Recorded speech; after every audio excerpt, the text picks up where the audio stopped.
Welcome back to my YouTube channel unique classes. और आज हम करेंगे KVS के TCT सोशल साइंस की हम प्रिपरेशन कर रहे थे, तो उसका हमने वर्ल्ड वॉर 1 जो है अपना कंप्लीट कर लिया। यहाँ तक कि हमने जो वर्ल्ड हिस्ट्री है उसके काफ़ी सारे जो टॉपिक्स हैं वो कंप्लीट कर चुके हैं।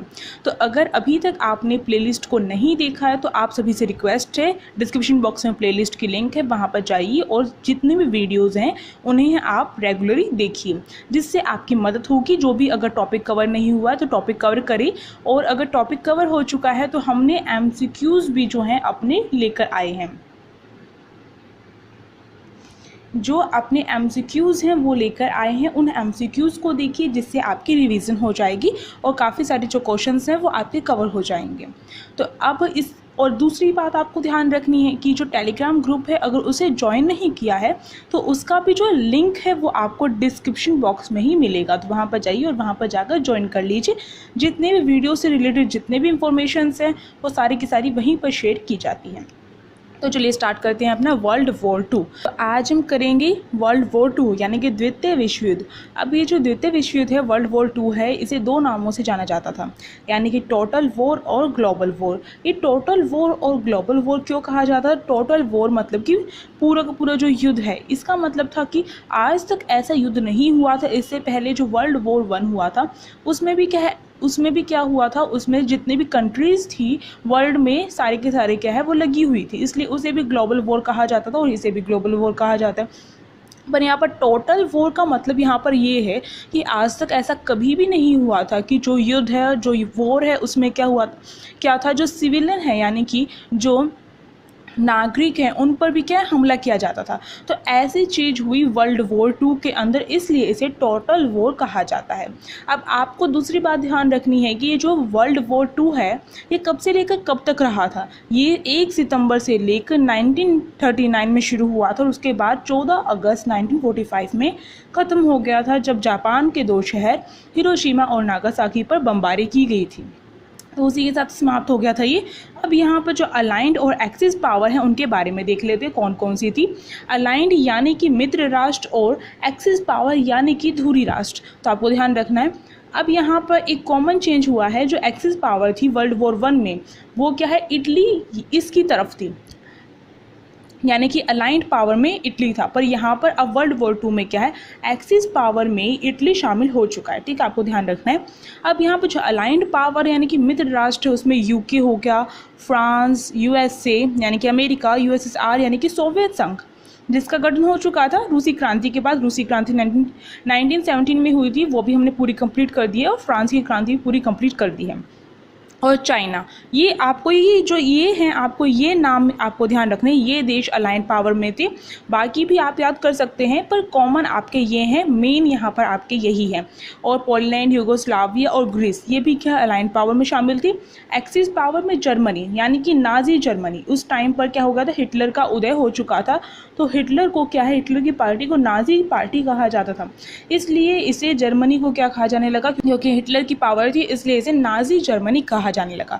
तो नाजी जर्मनी थी और इटली था और जापान था। हम देखेंगे किस तरीके से जो इटली है, इटली का मसोलिनी, और जो नाजी है, नाजी यानी कि नाजी जर्मनी है, यानी कि उसका जो हिटलर है, उसने किस तरीके से ये जो सेकेंड वर्ल्ड वॉर है उसमें अपना पूरा योगदान दिया कि दूसरा विश्व युद्ध थम ही नहीं सका, वो शुरू हो ही गया।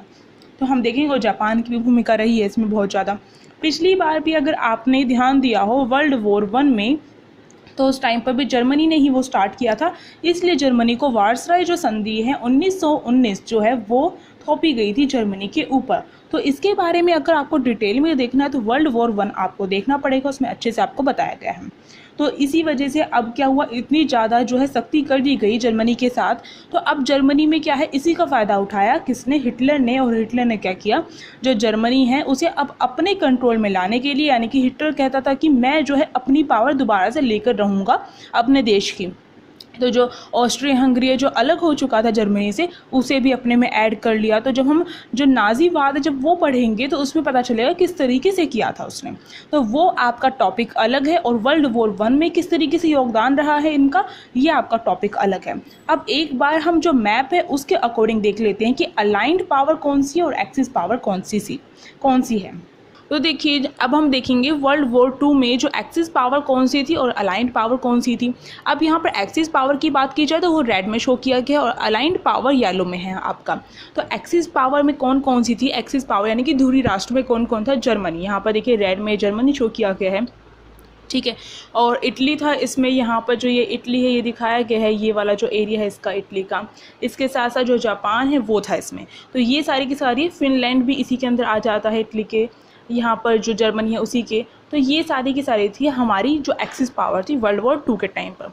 अब जो अलाइंड पावर थी वो कौन कौन सी थी, अलाइंड पावर में जो यूनाइटेड जो स्टेट्स हैं वो आ जाते हैं इसमें, ब्राज़ील आ गया इसमें, यहाँ पर जो ऑस्ट्रिया, चाइना, ये सारी की सारी, यानी कि यूएसएसआर के अंदर जो भी था वो आ गया, क्योंकि यूएसएसआर स्टार्टिंग में तो वर्ल्ड वॉर 2 में क्या था, एक्सिस पावर में था, पर बाद में वो क्या कर लेता है, अपना चेंज कर लेता है और वो अलाइंड पावर में चला जाता है। तो वो हम देखेंगे अच्छे से। तो ये था आपका कुछ इस तरीके से। अब देखिए जो वर्ल्ड वॉर 2 है उसके क्या कारण रहे हैं, क्या क्या कोज रहे हैं जिसकी वजह से क्या है वर्ल्ड वॉर 2 हुआ था। तो कई कारण रहे हैं। पहला, सैनिक ताकतों का उदय हुआ था जापान में, यानी कि जो सैनिक ताकतें हैं वो एक तरीके से क्या है जापान में उभरनी शुरू हो गई थी, उनका राइज होना स्टार्ट हो गया था जो सैनिक ताकतें होती हैं। तो इसकी वजह से जो जापान है उसने क्या किया था, कई जो अपना साम्राज्यवाद है उसका विस्तार करने के लिए भी जापान ने, जैसे कि जापान ने 1910 में जो कोरिया है उस पर कब्जा कर लिया था, जो मंचूरिया है उस पर भी कब्जा कर लिया था। तो इस तरीके से सैनिक ताकतों की वजह से क्या होता है, जो जापान है उसके अंदर एक तरीके से हो जाता है कि ज़्यादा से ज़्यादा जो साम्राज्यवाद का विस्तार किया जा सके। अगला जो कारण रहा 1919 की वार्साई संधि।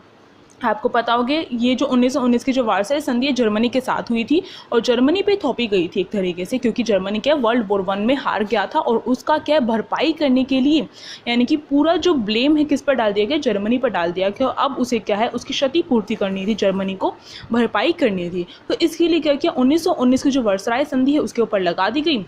और उसके बाद क्या, जर्मनी में जो हिटलर है उसका उदय होता है, यही मौका, क्योंकि जर्मनी की जो जनता है वो ये सोचती थी कि जर्मनी क्या है अभी क्या है वर्ल्ड वॉर 1 में अभी क्या है हार, अभी उसे आत्मसमर्पण नहीं करना चाहिए था, अभी वो क्या कर सकता था और भी ज़्यादा लड़ाई कर सकता था, तो हार स्वीकार नहीं करनी चाहिए थी, ऐसी जर्मनी की जनता मानती थी। तो इसको लेकर जर्मनी की जो जनता है वो अपने जो शासक हैं उन्हें घृणा की नज़र से देखना शुरू कर दिया था, ठीक है। उसी के बाद क्या हुआ, हिटलर ने इसी चीज़ का फ़ायदा उठाया और उसके बाद क्या है हिटलर क्या चांसलर बन गया और धीरे धीरे वो क्या हो गया था, हिटलर ने सारी की सारी पावर अपने हाथों में ले ली और वार्साई संधि के नाम पे धज्जियां उड़ा दी, यानी कि बिल्कुल जो वार्साई संधि का फ़ायदा उठाया हिटलर ने। और उसके बाद हम देखेंगे किस तरीके से वार्साई जो संधि है उसे हिटलर ने क्या कर दिया था, उसे मानने से इनकार कर दिया था और बिल्कुल उसके खिलाफ जो भी चीज़ें थी वो कर रहा था, वो हम देखेंगे। अब देखिए साम्राज्यवाद का जो विस्तार है वो भी हुआ था, जैसे कि मैंने बताया जो जापान है उसका कहाँ पर हो गया था, कोरिया में हस्तक्षेप कर लिया था जापान ने, कोरिया को जीत लिया था, मंचूरिया को जीत लिया था। और अगर देखेंगे हम अभी थोड़ा आगे जाकर साम्राज्यवाद के बारे में, तो उसमें हम देखेंगे किस तरीके से जो जर्मनी है उसने किस तरीके से जो जर्मनी है उसने क्या करा था, जो ऑस्ट्रिया हंगरी है उस पर भी कब्जा कर लिया था। तो ऑस्ट्रिया हंगरी, क्योंकि जर्मनी का जो हिटलर था उसका मानना था कि जो ऑस्ट्रिया है वो वर्ल्ड वॉर 1 में हमसे अलग हो गया था, पर वो क्या है हमारा ही हिस्सा है, इसलिए उसने क्या करा उसे अपने में शामिल कर लिया। तो जब वह ऑस्ट्रिया हंगरी को शामिल करता है जर्मनी का हिटलर, तो उस टाइम पर जितने भी मित्र राष्ट्र होते हैं जैसे कि फ्रांस हो गया, यूएसए हो गया, वो सारे के सारे चुप रहते हैं, क्योंकि वो मानते हैं कि एक दो जो छोटे छोटे देश हैं उनकी वजह से हमें क्या दोबारा से जो वर्ल्ड वॉर 1 हुआ था वैसी सिचुएशन दोबारा से नहीं लेकर आनी है। तो इसलिए वो चुप रहते। साम्राज्यवाद का जो विस्तार हो रहा था उसकी वजह से क्या हो रहा था कि अगर जो साम्राज्यवाद का विस्तार होता तो उसकी वजह से क्या हो रहा था कि जो भाषा है अपनी वो थोपी जा रही थी, उन पर संस्कृति उन जो थी साम्राज्यवाद जो कॉलोनीज बनाई जा रही थी उन पर थोपी जा रही थी। तो इसकी वजह से क्या हुआ, वहाँ की जो जनता है वो उनके बिल्कुल खिलाफ हो गई थी। तो ये कारण हमारा पहला जो वर्ल्ड वॉर था उसमें भी रहा था। अब देखिए जो राष्ट्रवादी भावना है उसका भी उदय होना स्टार्ट हो चुका था, चाहे वो जर्मनी हो, चाहे वो जापान हो, चाहे वो इटली हो। मुसोलिनी थे इटली के, उन्होंने भी कुछ कम नहीं किया था।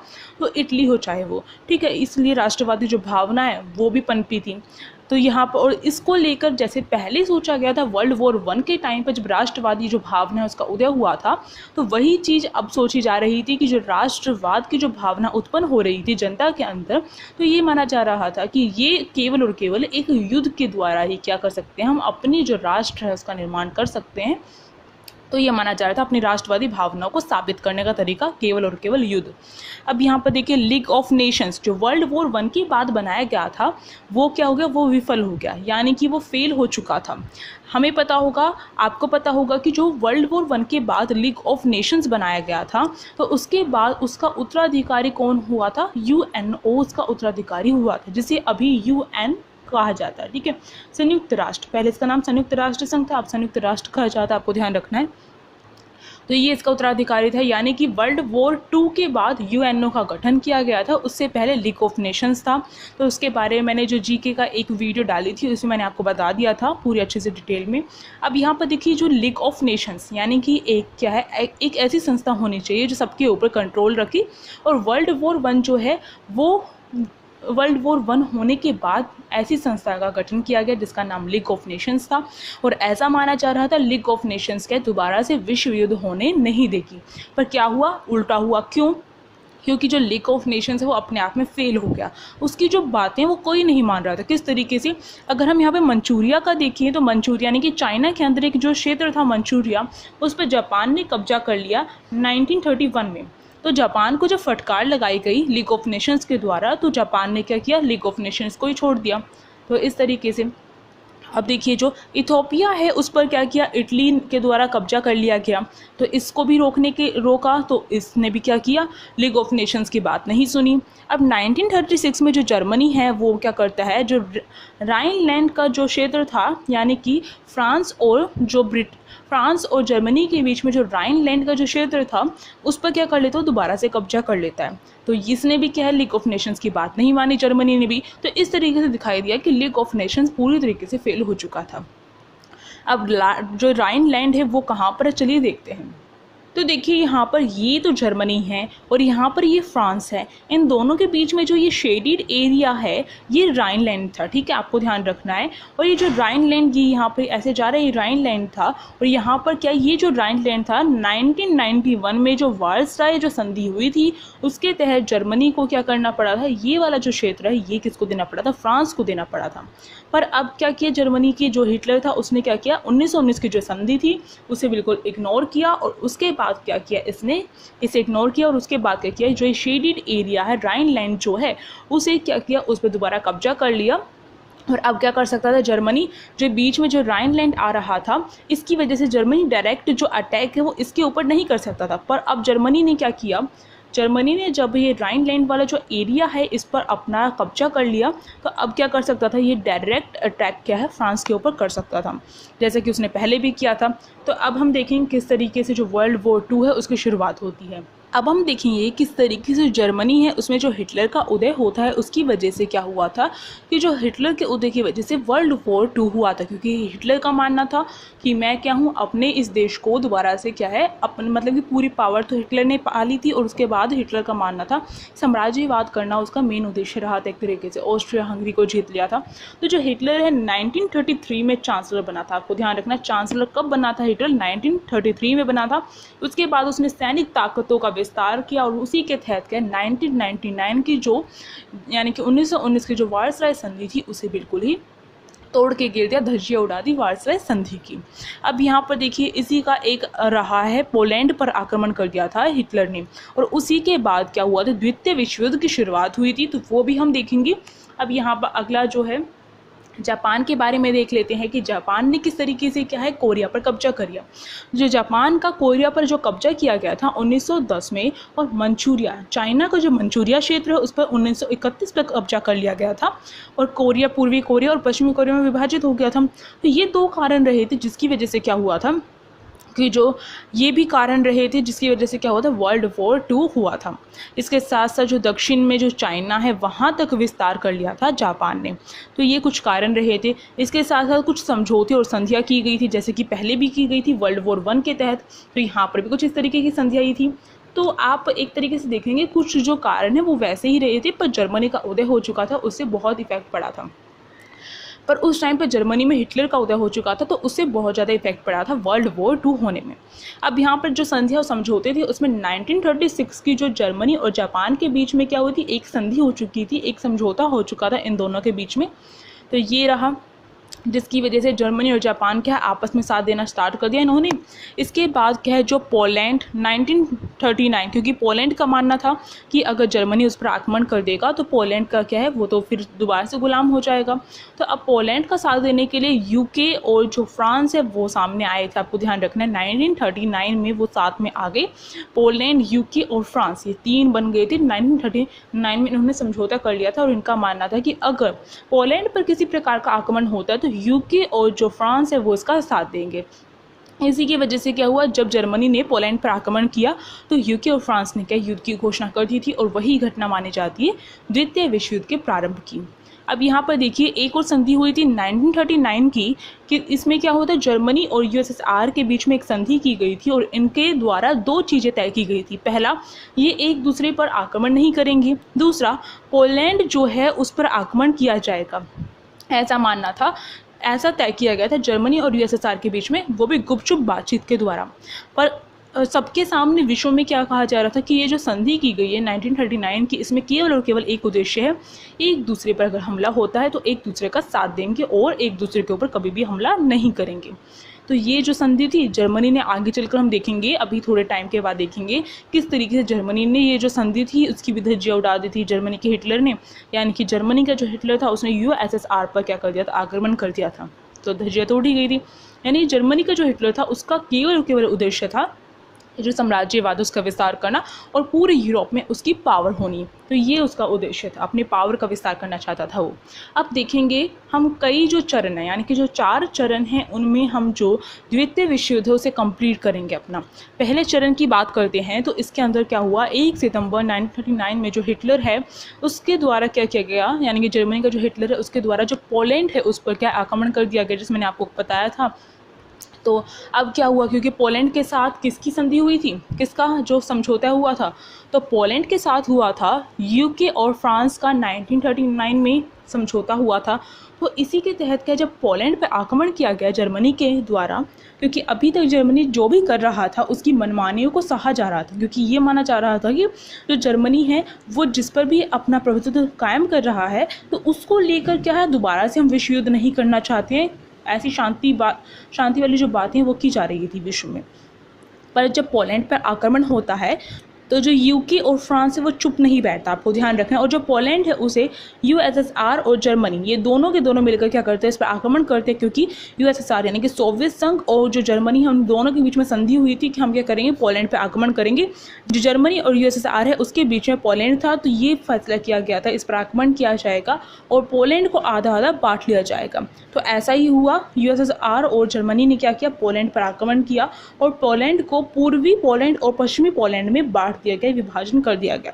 उसके बाद जो समझौता हुआ था 1939 का यूके और फ्रांस का, जो भी हमने ऊपर देखा था, उसके तहत क्या हुआ, जो यूके और फ्रांस है, जैसे उसने कहा था कि अगर पोलैंड पर आक्रमण होता है तो हम चुप नहीं बैठेंगे, वही चीज़ हुई 3 सितंबर को। अब क्या किया, यूके और फ्रांस ने घोषणा कर दी कि हम क्या है, हम युद्ध करेंगे जर्मनी से, जर्मनी के खिलाफ युद्ध करने की जो घोषणा इन दोनों ने कर दी।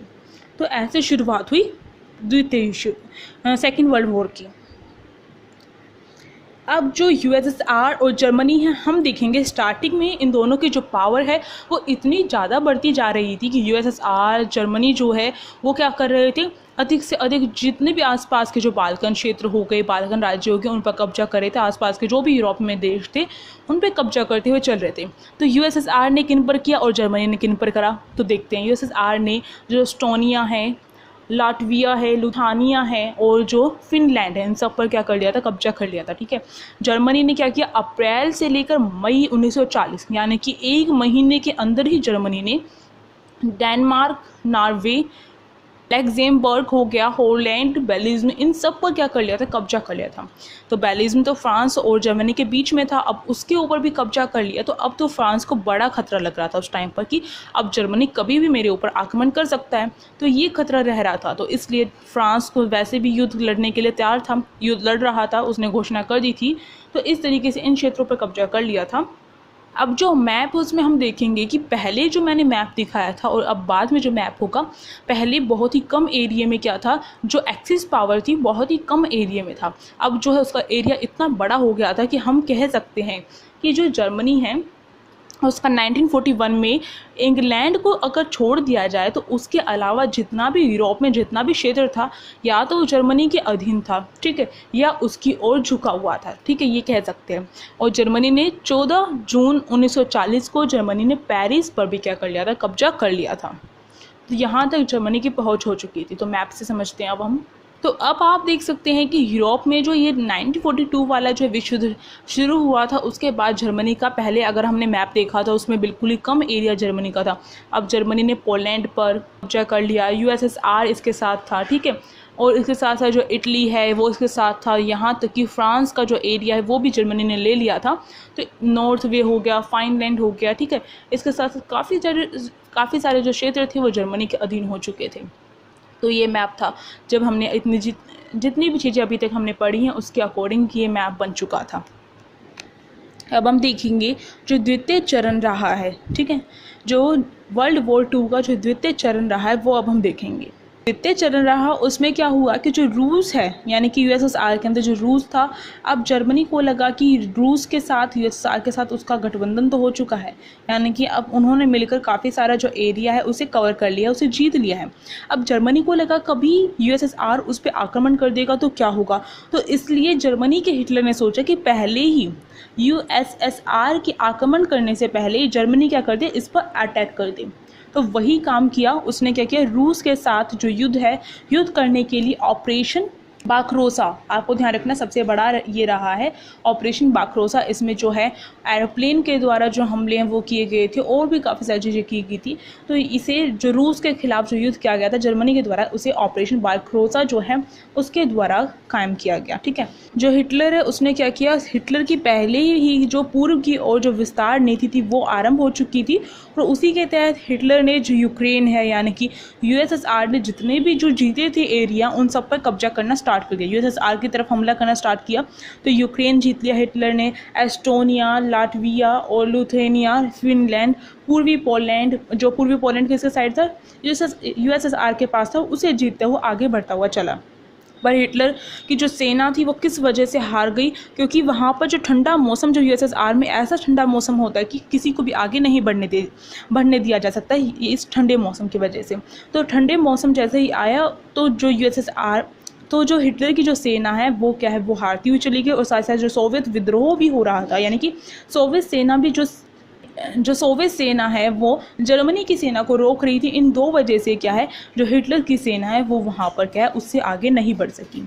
तो इसी के बाद जब यूएसएसआर को देखा ये तो मेरे भी खिलाफ हो चुका है, तो जैसे यूएसएसआर ने क्या किया, एक जो संधि, एक जो समझौता है वो कर लिया जून 1941 में, किसके साथ, ब्रिटेन के साथ। और वो क्या है, ब्रिटेन की जो यानी कि अलाइंड जो पावर्स है उसमें जाकर मिल गया, मित्र राष्ट्रों में जाकर मिल गया।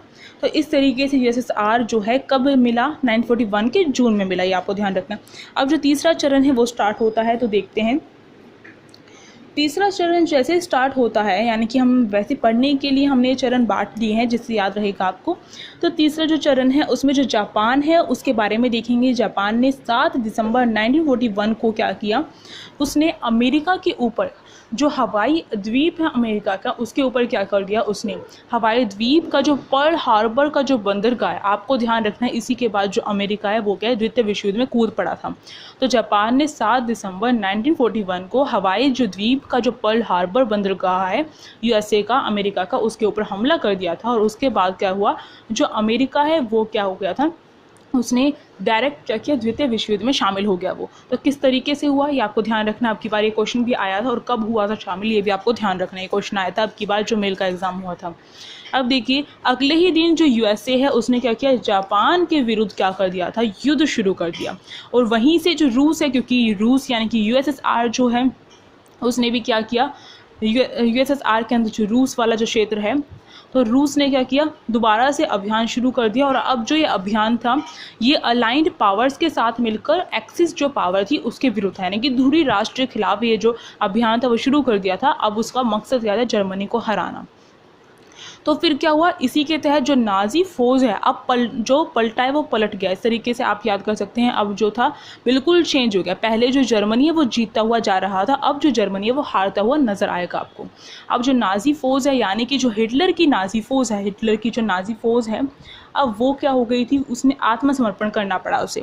और यहाँ पर आपको ध्यान रखना है, ये क्वेश्चन आपसे पूछा भी जाता है कि जो रूस है उसकी जीत का जो श्रेय है एक तरीके से किसको दिया जा सकता है, या फिर रूस जो है उसमें किसको जो है किसकी वजह से जो रूस है वो द्वितीय विश्व युद्ध में जीता था। तो वो था स्टालिन गार्ड। आपको ध्यान रखना है, स्टालिन गार्ड।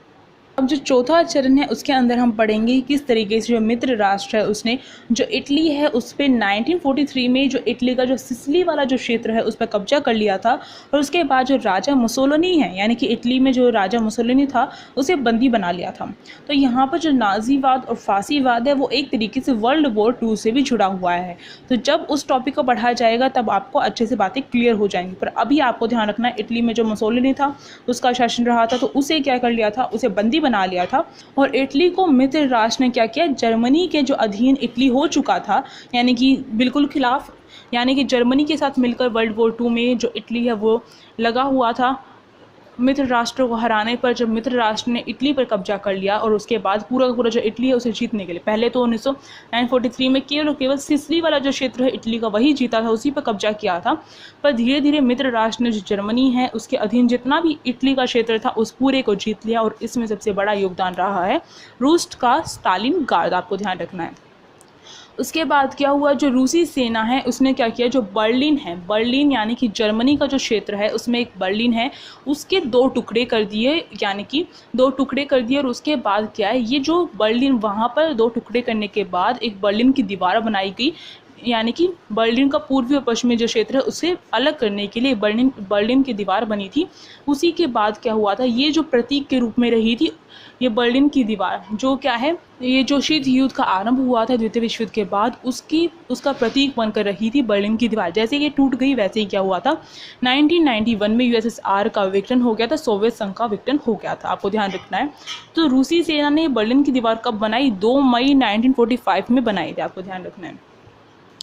इसके बाद क्या हुआ, जो जर्मनी में हिटलर का जो उत्तराधिकारी एडमिरल कार्ल डोइनिट्ज था उसने क्या किया, आत्मसमर्पण कर दिया मित्र राष्ट्रों के सामने 7 मई को। और उसके बाद क्या हुआ, 28 अप्रैल 1945 में जो जर्मनी का में जो मुसोलिनी है वो क्या है, स्विट्जरलैंड से भाग रहा था और वहीं पर उसकी गोली मारकर हत्या कर दी गई थी।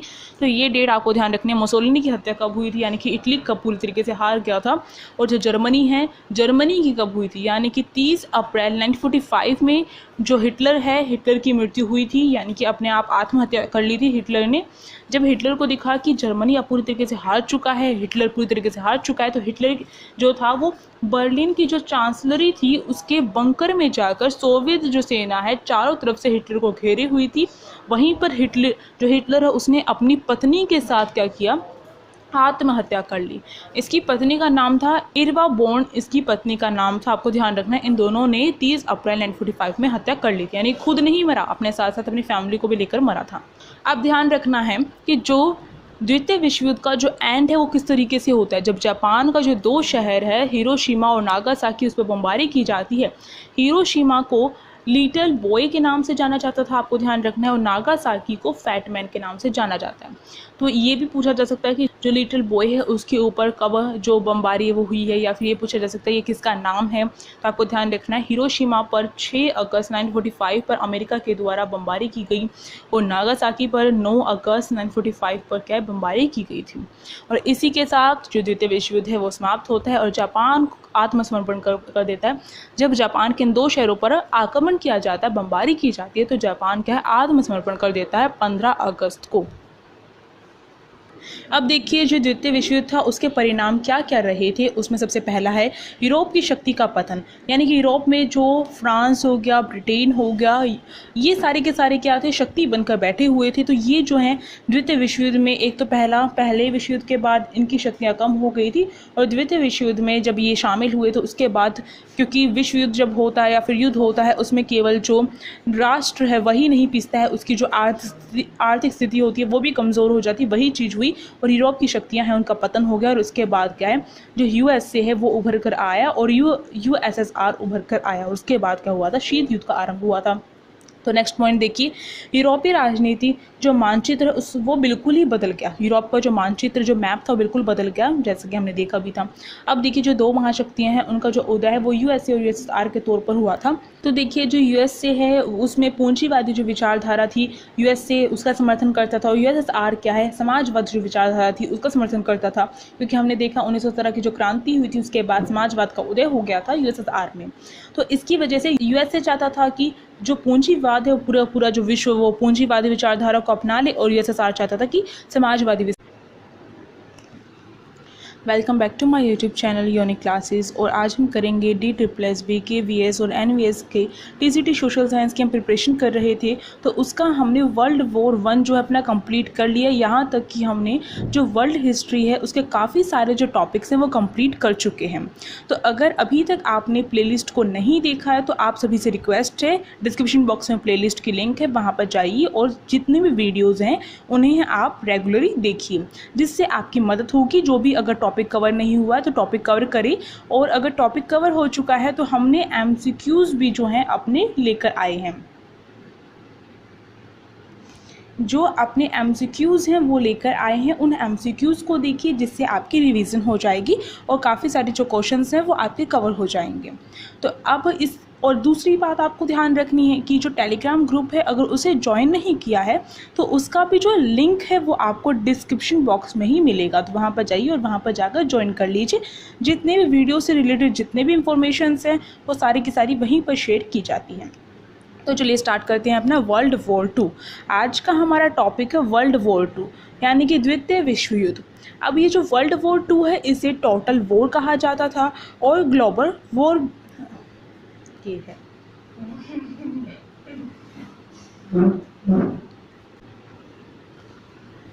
तो आज हम करेंगे वर्ल्ड वॉर 2 यानी कि द्वितीय विश्व युद्ध। अब ये जो द्वितीय विश्व युद्ध है वर्ल्ड वॉर 2 है, इसे दो नामों से जाना जाता था, यानी कि टोटल वॉर। और भारत है उसने एक अलग जो राह है, एक अलग जो रास्ता है वो सजेस्ट किया, वो था गुट निरपेक्ष आंदोलन, जिससे क्या है नाम भी बोला जाता है। आपको ध्यान रखना है नाम, ठीक है, नाम से भी जाना जाता है, इसे शॉर्ट फॉर्म नाम है। तो ये जो गुट निरपेक्ष आंदोलन उसकी शुरुआत की भारत ने, यानी किसी भी गुट में शामिल ना होना, अपने अलग रहते हुए एक स्वतंत्र नीति का पालन करना। तो ये अगर डिटेल में देखना है आपको तो मैंने जो पॉलिटिकल साइंस की क्लास 12 की चैप्टर 1 करवाया है उसमें बिल्कुल अलग से डिटेल में है, आपके शॉर्ट नोट्स हैं और उसके साथ साथ MCQs कवर करवाए गए हैं, तो आप उसे देख सकते हैं, आपकी हेल्प होगी शायद उससे। अब यहाँ पर देखिए जो गुट निरपेक्ष आंदोलन है उसकी शुरुआत कब हुई, 1961 में हुई, और इसका पहला शिखर सम्मेलन 1961 में बेलगढ़ में हुआ था। आपको ध्यान रखना है। और जो GK का जो पोर्शन, एक जो टॉपिक है मैंने कवर करवाया है उसमें मैंने इसको शामिल किया हुआ है, उसे आप देख सकते हैं। अब देखिए एक दो चीज़ें और हुई थी वो भी देख लेते हैं, जैसे कि जो संयुक्त राष्ट्र संघ है उसकी स्थापना हुई, यानी कि लीग ऑफ नेशन का जो उत्तराधिकारी है संयुक्त राष्ट्र संघ निकल के आया। कब हुई इसकी स्थापना, 1945 में हुई, सैन फ्रांसिस्को में, ठीक है। सैन फ्रांसिस्को में जो सम्मेलन हुआ था उसके अंतर्गत इसकी स्थापना हुई। और ये क्या है, अभी तक बिल्कुल बेस्ट रहा है, सफल रहा है, क्योंकि इसके बाद अभी तक ऐसा कोई भी विश्व युद्ध नहीं हुआ है। अब देखिए भारत पर क्या प्रभाव पड़ा द्वितीय विश्व युद्ध का। जैसे द्वितीय विश्व युद्ध समाप्त होता है तो उसके दौरान क्या है, जो ब्रिटेन जो था, क्योंकि यूरोप की शक्ति था पहले वो, अब ब्रिटेन क्या है वो हार चुका था और बहुत दिक्कतों का सामना होता है जब द्वितीय विश्व युद्ध समाप्त हुआ उसके बाद। तो ब्रिटेन की जो शक्तियाँ वो कम पड़ गई थी और इसी का फ़ायदा उठाते हुए हमारे जो स्वतंत्रता सेनानी हैं उन्होंने स्वतंत्रता संग्राम और भी तेज़ गति से बढ़ा दिया, ठीक है। ये हुआ, इसकी वजह से 1947 में हमें स्वतंत्रता मिली। अब देखिए जो जापान है, जापानी सेना ने क्या किया, हमारा सपोर्ट किया, क्योंकि जापानी जो सेना है वो ब्रिटेन के विरुद्ध होगी, तो जापानी सेना ने हमारा सपोर्ट किया। और जो सुभाष चंद्र बोस है उसने आज़ाद हिंद फौज का गठन कर लिया था इसके दौरान। तो दो चीज़ें आपको ध्यान रखनी है। इसी के साथ आपका जो ये टॉपिक है ये बिल्कुल कंप्लीट हो जाता है। इसके बाद आपका एक UNO का टॉपिक होगा वो करवाऊंगी मैं, और उसके बाद आपके MCQs होंगे, क्योंकि UNO जो है इसी के बाद स्टार्ट हुआ है, तो वो इसी के साथ जुड़कर अगर हम पढ़ेंगे तो अच्छा रहेगा। तो अगर वीडियो अच्छी लगी तो आप लाइक करेंगे, शेयर करेंगे, कमेंट करके बताएंगे कैसी लगी। चैनल पर नए हो तो सब्सक्राइब कर सकते हो, टेलीग्राम ग्रुप ज्वाइन नहीं किया तो उसे ज्वाइन कर लीजिए। और अब हम मिलेंगे नेक्स्ट क्लास में, तब तक के लिए take care, bye bye, thank you so much.